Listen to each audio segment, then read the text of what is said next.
ఇప్పుడు మనకు నెలకి ఎన్ని వారాలు ఉన్నాయి? 4 వారాలు ఉన్నాయి కదా. నెలకి ఎన్ని వారాలు? 4 వారాలు. మీ అందరికి పెన్షన్లకు వస్తుందా?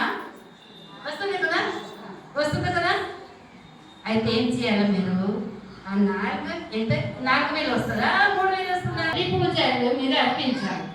1 వారం మీ కుటుంబం కోసం, మీ కొడుకు, కోడలు, మనవరాలు, మనడు, లేదా కుటుంబంలో ఉన్న ప్రతి ఒక్కరి కోసం పూజ అర్పించు. 1 వారం మీకోసం కూడా.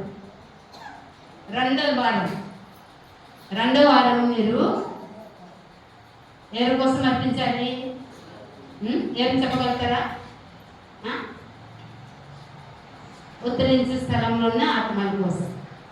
ఎవరి కోసం? ఉత్తరించే స్థలంలో ఉన్న ఆత్మల కోసం. ఎందుకని వాళ్ళకి మనము ఇప్పుడు సహాయపడితే అందరూ పెంచింది. ప్రభు నేను ఎక్కడికి వెళ్ళాలి? ఇప్పుడు ఎవరు లేరు ప్రభు, నేను ఎక్కడే వెళ్తాను.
మీరేమనాలి?